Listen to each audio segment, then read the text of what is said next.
looked at how to say something belongs to ti or chi in Gymraeg. As we use the pronouns dy and eich in both questions and answers. In this unit, we will move on to looking at things that belong to him, her, us, and them. Here are the key words. A, his. A, her. Ein, our. A, their. Starting with A, meaning his, notice that there is a treiglad meddal in the words that follow the masculine form of A. Mab. Mae ei fab o'n byw ym Betws y Coed. His son lives in Betws y Coed. Coat. Mae ei got o'n las. His coat is blue.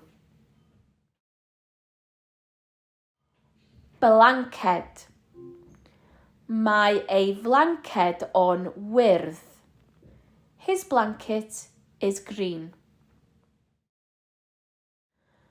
When we use a, meaning her, there is a different type of treiglad that follows the feminine form of a.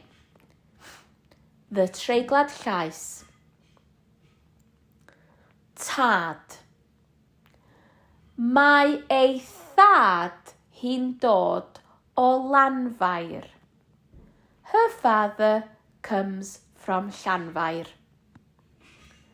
Cardigan. Mae ei chardigan hi'n felyn. Her cardigan is yellow. Pwrs. Mae ei ffwrs hi'n las. Her purse is blue. There is no treiglad after the pronoun ein, which means our. Tad.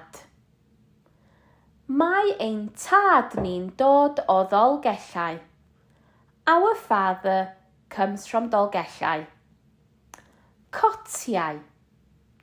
Mae ein cotiau ni'n ddu. Our coats are black.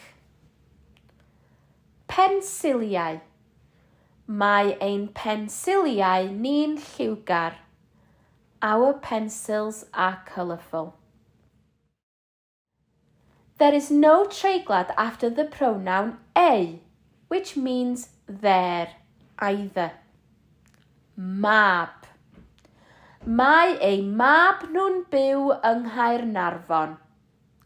Their son lives in Caernarfon. Cotiau. Mae ei cotiau nhw'n llwyd. Their coats are grey. Blanced.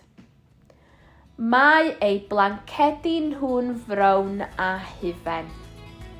Their blankets are brown and cream.